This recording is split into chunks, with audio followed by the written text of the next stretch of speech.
Hello everyone, welcome to pen paper. मैं Kapil pen paper पर आपका स्वागत करता हूं। जैसा कि आप जानते हैं बीएनएस पढ़ रहे थे हम, और बीएनएस की धारा 55 तक हमने पढ़ लिया है। ठीक है, अब इसकी नेक्स्ट वीडियो देखेंगे। उस नेक्स्ट वीडियो में देखेंगे कि अगली धारा क्या कहती है, जो कि ये आपकी वीडियोस जो आ रही हैं बीएनएस से रिलेटेड, ये आपकी परीक्षाओं में जैसे यूपीएसआई, यूपी पुलिस के कांस्टेबल के एग्ज़ाम और कई सारे एग्ज़ामों में आपके लिए इंपॉर्टेंट हो सकती हैं। ठीक है, तो इनको मिस मत करिए और देखते रहिए। ठीक है, तो हम देखेंगे धारा 56। धारा 56 क्या कहती है कि कारावास से दंडनीय अपराध का दुष्प्रेरण करना, कोई ऐसा दुष्प्रेरण करना जिसमें कारावास से दंडनीय अपराध है। ठीक है, तो मान लो क्या हो रहा है इसमें, ये आपकी पुरानी आईपीसी 116 में बता रखी है। आईपीसी पुरानी आईपीसी में 116 धारा बता रखी है। ठीक है, जैसे कोई का मिथ्या साक्ष्य देने के लिए खा को उकसाता है, मिथ्या साक्ष्य देने के लिए खा को का उकसाता है। ठीक है, कि एक व्यक्ति जिसका नाम का है वो खा को उकसाता है, यदि खा मिथ्या साक्ष्य ना भी दे तो भी का इस धारा के अंतर आपराधिक अपराध किया है तो वह दुष्प्रेरण दंडनीय है। कहने का मतलब एक व्यक्ति दूसरे व्यक्ति को उकसा रहा है कि गलत साक्ष्य दे दो, पर पहला व्यक्ति ऐसा नहीं भी करता है तो उकसाने वाले को इस धारा के अंदर दंडनीय अपराध से दोषित किया जा सकता है। ठीक है, अगला देखते हैं धारा 57। धारा 57 क्या कहती है, लोक साधारण द्वारा या 10 से अधिक व्यक्तियों द्वारा अपराध किए जाने का दुष्प्रेरण। ठीक है, लोक साधारण द्वारा, देखो इसके अंदर हम समझते हैं कि का कोई एक लोक स्थान में एक प्ले कार्ड चिपकाता है। इसमें एक पंथ को जिसमें 10 से अधिक सदस्य हैं, एक विरोधी पंथ के सदस्यों पर जबकि वे जुलूस निकालने में लगे हुए हों, आक्रमण करने के प्रायोजन से किसी निश्चित समय और स्थान पर मिलने के लिए उकसाया गया है। कान ने इस धारा के अंदर अपराध किया है। कहने का मतलब ये व्यक्ति है, एक जुलूस निकल रहा है, दूसरे धर्म के लोगों को भड़का देता है या कोई ऐसा स्टिकर लगा देता है जिससे वहाँ पे क्या हो जाता है, किसी तरीके की अनहोनी या फिर किसी तरीके का वो हो जाता है। ठीक है, अपराध की श्रेणी में, तो जो पहला व्यक्ति है वो अपराध की श्रेणी में आ जाएगा। पहले इसके अंदर जो थी धारा पुरानी आईपीसी में 117 में बता रखा था, और 3 साल की सजा और या जुर्माना के बारे में बताया गया था, जबकि अब ये बढ़ा दिया गया है, इसे 7 साल तक सजा कर दी गई है इसके अंदर। ठीक है, धारा 57 के अंदर ये बताया गया है। धारा 58। धारा 58 क्या कहती है, मृत्यु या आजीवन कारावास से दंडनीय अपराध करने की परिकल्पना को छिपाना। ठीक है, ऐसा कोई दंड कर रहे हैं, ऐसा कोई अपराध करा है जिसमें मतलब मृत्यु या आजीवन कारावास से दंडनीय अपराध है और उस चीज़ को छिपाया जाता है। ठीक है, हाँ यहाँ पे अभी ऊपर क्या था, ऊपर हमने देख लिया कि कोई ऐसा है कि दंगा भड़क सकता है, ऐसी कोई कार्य कर देता है, उसके लिए दंड हो जाएगा। ठीक है, 58 में क्या है कि कोई मृत्यु और आजीवन कारावास से अपराध जिसमें सजा का प्रावधान है, ऐसा कोई काम करता है तो उसके लिए दंड बताया गया है। जैसे एग्जाम्पल देखते हैं, यह जानते हुए कि खाई स्थान पर डकैती बढ़ने वाली है, मजिस्ट्रेट को यह मिथ्या इत्तला देता है कि डकैती गाय स्थान पर पड़ रही है जो विपरीत दिशा में है पड़ने वाली है, इस आशय से कि इज्जतवार उस अपराध का किया जाना यह शुक्र बनाए मजिस्ट्रेट को बुलवा देता है। डकैती की कल्पना करें अनुसार खा के स्थान पर पड़ती है, का इस धारा के अधीन दंडनीय है। कहने का मतलब जैसे गलत सूचना देना है ना, गलत सूचना देना या किसी चीज़ को छुपाना। जैसे डकैती एक जगह पड़ने वाली थी और उसने क्या करा कि दूसरी जगह बता दिया और पुलिस या फिर मजिस्ट्रेट दूसरी जगह चले गए। ठीक है, तो उसने क्या की, गलत सूचना दे दी, जिसके कारण इस धारा के अंदर वो दंडनीय अपराध से दोषी माना जाएगा। ठीक है, धारा 58। धारा 58 के बाद देखते हैं धारा 59। धारा 59 क्या कहती है कि किसी ऐसे अपराध के लिए किए जाने के लिए परिकल्पना जो लोक सेवक द्वारा छिपाया जाना, जिसका निवारण करना उसका कर्तव्य है। ठीक है, अगर मान लो कोई लोक सेवक है या कोई पुलिस वाला है या फिर कोई न्याय मजिस्ट्रेट है, उसका काम क्या है कि उस समस्या का निवारण करने का उसका कर्तव्य है, पर वो अपने कर्तव्य को फॉलो नहीं करता है। कोई भी ऑफिसर हुआ अपने कर्तव्य को उसका क्या नहीं करता, कर्तव्य का कर्तव्यपरायण तरीके से उस चीज़ को छिपा लेता है, तो ऐसे में उसके द्वारा किया गया अपराध दंडनीय होगा और वो धारा 59 के अंदर बताया गया है। ठीक है, तो ऑफिसर द्वारा किया गया कार्य या लोक सेवक द्वारा किया गया कार्य धारा 59 में बताया गया। धारा 60। धारा 60 में जो बताया गया, कारावास से दंडनीय अपराध की परिकल्पना को छुपाना।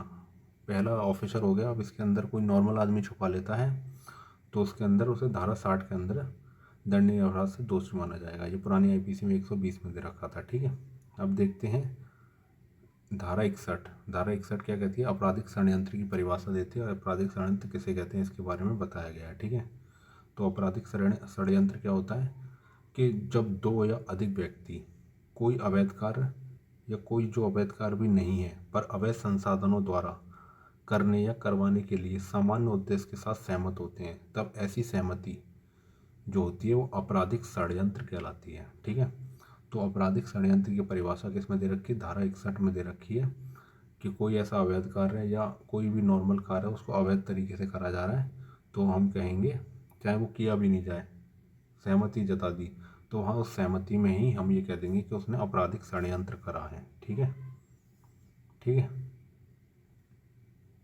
अगला देखते हैं धारा 62 क्या कहते हैं? आजीवन कारावास या अन्य कारावास से दंडनीय अपराधों को रोकने, अपराधों को करने के प्रयत्न के लिए दंड।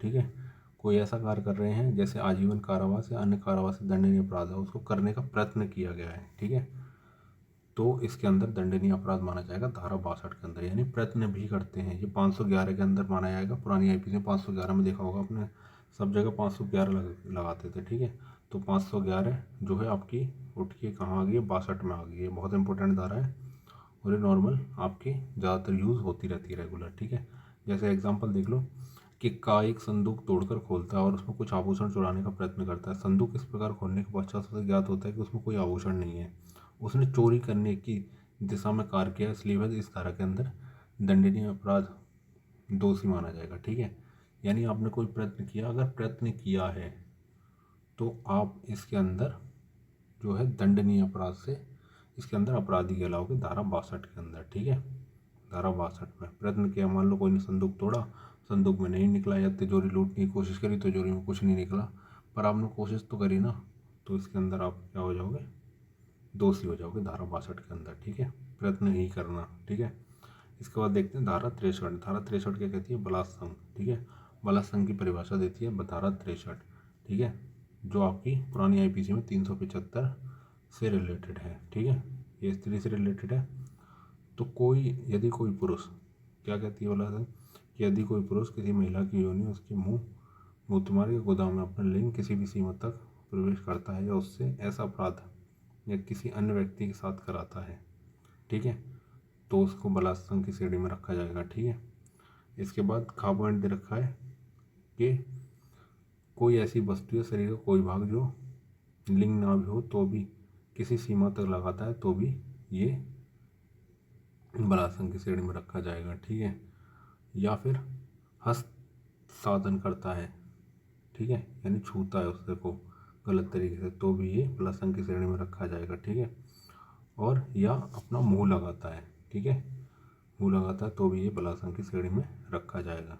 ठीक है, अब इसके अंदर क्या है? बलात्संग किया है यहाँ निम्नलिखित 7 भांति की परिस्थितियों के अधीन हो सकता है। जैसे उस महिला की इच्छा के विरुद्ध किया जाए ये काम, ठीक है, उस महिला की सहमति से करा जाए, ठीक है, उस महिला की सम्मति से, जो उसकी सम्मति उससे या किसी व्यक्ति को उसके जिससे वह हितबद्ध है, मृत्यु या उपपत्ति की भय में डालकर अपवती की गई हो। ठीक है, यानी ये 7 तरीके से किया जा सकता है, या तो उसकी इच्छा के विरुद्ध, या उसकी सम्मति से, या सम्मति उसको डरा के धमका के, ठीक है, या पुरुष जानता है कि वह उसका पति नहीं है और ये सम्मति इस कारण दे देती है कि विश्वास करती है कि वह उससे विवाहित है। ठीक है, तो ये भी इस कैटेगरी के अंदर बलात्संग की श्रेणी में आ जाएगा। ठीक है, इसके अलावा महिला की सम्मति से जब कोई सम्मति देने के लिए वह चित्त विकृत या मत्ता के कारण उस पुरुष द्वारा, ठीक है, यानी मत्ता में है, चित्त विकृत है, तो उसे सहमति देती है तो भी ये बलात्संग की श्रेणी में माना जाएगा। इसके अलावा महिला की सम्मति से या उसके बिना सम्मति, उसने सहमति दी है या नहीं दी है, अगर वह 18 वर्ष से कम आयु की है तो भी ये बलात्संग की श्रेणी में आ जाएगा। ठीक है, और महिला की सम्मति संसूचित करने में असमर्थ है या सहमति देने में असमर्थ है तो भी बलात्संग की श्रेणी में आ जाएगा। 7 प्रकार की इसमें कैटेगरी बता दी है। ठीक है, तो ये आपकी पुरानी आईपीसी की 375 में दे रखा था कि बलात्संग की परिभाषा। ठीक है, इस धारा के प्रयोजन के लिए योनि के अंतर्गत बृहत भागष्टांग भी आता है, यानी बाहर का हिस्सा भी आ जाता है, कहने का मतलब यही है। ठीक है, अब इसके बाद धारा 64 में जो है बलात्संग के लिए दंड का प्रावधान है। ठीक है, बलात्संग की परिभाषा हमने देख ही ली। इसके बाद बलात्संग के लिए दंड के लिए दंड जो है धारा 64 के अंदर बताया गया है। ये आपकी पुरानी आईपीसी में 376 1 2 3 4 ऐसे करके खंडों में विभाजित थी। ठीक है, तो बलात्संग के लिए दंड आपका धारा 64 में दे रखा है। तो क्या है, खंड 1 में दे रखा है, जो कोई अपराध, जो कोई उपधारा 2 में, उपधारा क्या कहती है कि जो कोई पुलिस अधिकारी हो या थाने में या किसी भी थाने के परिसर में, ठीक है, यानी कोई लोक सेवक द्वारा, ठीक है, लोक सेवक द्वारा, खंड 2 में लोक सेवक की बात हो रही है, जो कोई उपधारा 2 में उपबंधित मामलों के सिवाय बलात्संग करेगा, वह दोनों में से किसी की भांति कठिन कारावास से जिसकी अवधि 10 वर्ष से कम नहीं होगी किंतु जो आजीवन कारावास तक हो सकेगी, दंडित किया जाएगा। ठीक है, यानी कोई बलात्संग करता है तो उसे धारा 64 के खंड 1 के तहत 10 साल, कम से कम 10 साल की सज़ा और अधिकतम आजीवन कारावास, ठीक है, और जुर्माने, ठीक है, या दोनों से। ठीक है, तो ये जाएगा। खंड 2 में पुलिस अधिकारी यानी लोक सेवक द्वारा ऐसा किया जाता है तो उसके लिए दंड का प्रावधान है।